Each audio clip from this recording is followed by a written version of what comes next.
l'existence. L'existence se matérialise par la vie.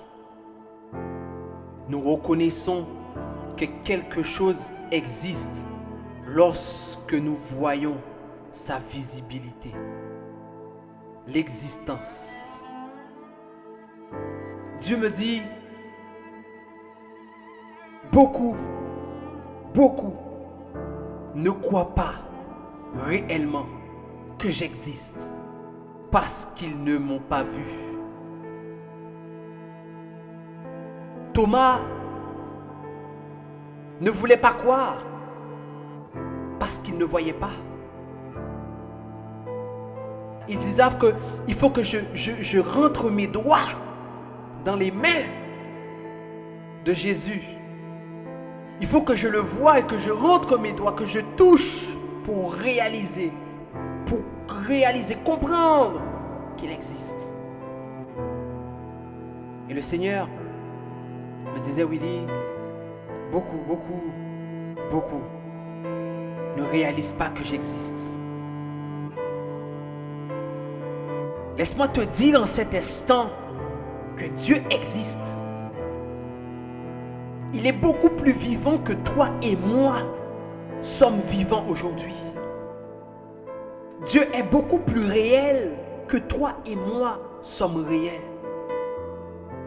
C'est pourquoi, lorsque tu pries, crois de tout ton cœur que Dieu existe et qu'il t'entend. Il entend. Il est là. Il existe. Dieu existe. Dieu existe. Dieu existe. Afin de montrer à l'homme qu'il existe, il est venu dans la chair pour que l'homme croie.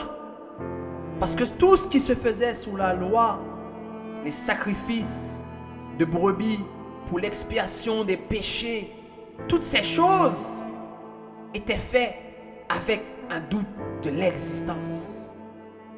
Et le peu qui ont cru en l'existence de Dieu ont marqué leur époque. Alors toi qui m'écoutes, marque ta génération, marque ton époque en croyant fermement en l'existence. Ma vie spirituelle a pris une autre dimension, une autre proportion. Parce que lorsque je prie, j'ai la ferme assurance que Dieu prête l'oreille et m'entend. Une autre dimension avec Dieu. Lorsque Moïse était sur le mont Sinaï et puis il dit, lorsque j'irai voir Pharaon, celui qui ne croit pas que tu existes, et que je lui dis que le Dieu de mon père, de mes pères Abraham, Isaac, Jacob, m'ont envoyé libérer mon peuple. Que dois-je lui dire? Quel est ton nom? Alors, Yahweh lui dit, tu lui diras que celui qui existe t'a envoyé l'existence. Je suis. Tu lui diras que je suis t'a envoyé l'existence. L'existence. Tu souffres de la maladie. Quoi que Dieu entend est réel. Quoi qu'il entend ta prière. Quoi que Dieu est suffisamment existant. Et plus existant que la maladie qui existe en toi pour détruire l'existence qui sous-passe. Je dis bien qui sous-passe. Qui est en dessous de l'existence de Dieu. L'existence. L'existence. Ne va pas à l'église simplement pour aller à l'église. Ne va pas simplement pour chanter et prier. Prier sans croire. Écouter sans réaliser. Croire que la parole est la vérité, est réelle, est existante. Dieu existe. Dieu existe. Yahweh existe. Jésus-Christ existe. Il est venu. Ce n'est pas une blague. Ce n'est pas une farce. Ce n'est pas un récital. Ce n'est pas une fable. Ce n'est pas une légende. Jésus existe. Yahweh existe. Alors quoi avec une ferme assurance? Quoi? Avec une ferme assurance en l'existence. En l'existence. Lorsque les puissances se tiennent devant toi, lorsque les principautés se tiennent devant toi, et que tu regardes simplement les principautés, sache qu'il y a celui qui est au-dessus des principautés, celui qui est au-dessus de tout nom qui peut être nommé dans les cieux et sur la terre et sous la terre. Connais-tu la puissance qui est en toi? Oh, moi je réalise. Je peux vous dire que là, je suis en train de surfer, alléluia, sous la vague de la foi. Et je suis en train de vivre l'existence.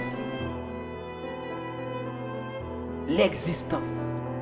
Alors déclare sur ta vie avec moi. Maintenant, déclare. Je suis celui que mon Dieu qui existe a écrit que je serai. Je suis celui. Je deviendrai celui que mon Dieu a écrit que je serai. Alléluia. Prophétise sur ta vie. Alléluia. Je serai l'homme. Je serai la femme. Pour les femmes qui m'entendent, les Esther, les amoureuses de Jésus, prophétise. Je serai celui ou celle que Dieu a écrit dans son livre avec son droit que je serai. Les principautés, les puissances, les autorités, peu importe, les forces dans mon lien de parenté, les forces occultes dans ma descendance, dans ma généalogie, les puissances dans ma généalogie ne peuvent bloquer, alléluia, ma destinée, car je serai celui que Dieu a prophétisé que je serai. Tu ne seras pas celui que les hommes ont prophétisé que tu seras. Tu ne seras pas celui, alléluia, que les puissances ont prophétisé que tu seras. Mais tu seras celui que l'existant qui a créé l'existence veut que tu sois. Oh, Jesus, glory. L'existence, quoi? Oui. Le Seigneur me dit, Willy, parle. Et là, alors je lui dis, Seigneur, que veux-tu que je dise? Il me dit, Willy, alors tu vas dire à mon peuple que j'existe. Yahweh existe. Dieu existe. Ce n'est pas une blague. Ce n'est pas une farce. Oh, l'existence. David, homme de foi, se présentant face à Goliath avec les 5 pierres. Ces 5 pierres représentant les 5 lettres de Jésus. Yeshua se positionne face à Goliath avec une assurance inébranlable que le Dieu de l'existence peut amener la victoire à l'existence. Alors tiens-toi face à la maladie, tiens-toi face à l'épreuve, tiens-toi face au combat et crois que le Dieu de l'existence peut ramener ta guérison à l'existence, peut ramener ta victoire à l'existence. Oh, alléluia. Tiens-toi face dans la captivité, tiens-toi, alléluia, dans la résignation et crois que le Dieu de l'existence peut ramener ta liberté à l'existence. Gloire. Alléluia. Oh, Shema Israël. Écoute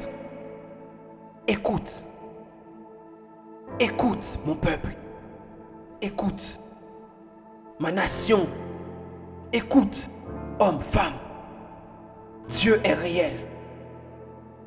Adonai est notre Dieu. Adonai est l'unique Seigneur. Yahweh est notre Dieu. Yahweh est l'unique Seigneur.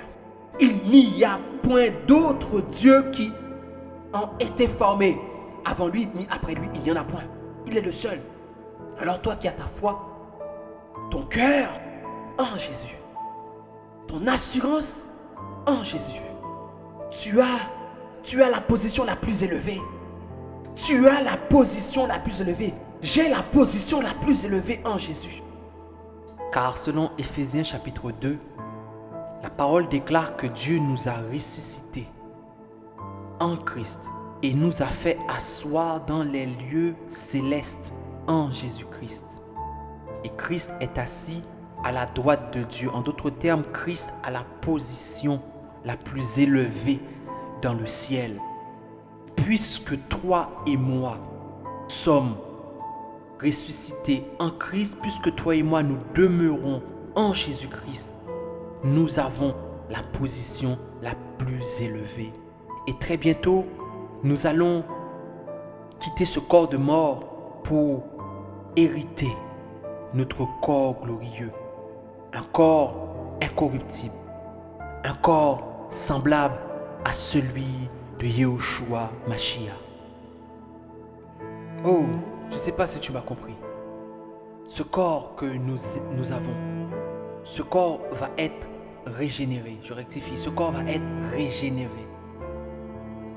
Car selon le livre de Thessaloniciens, il est dit qu'au son de la trompette, les morts en Christ ressusciteront premièrement. Et nous qui serons restés, nous serons changés en un clin d'œil. Nous serons changés, dit l'Éternel. Nous serons changés. C'est-à-dire que toi et moi, nous allons être transformés et nous allons passer du corps mortel au corps immortel.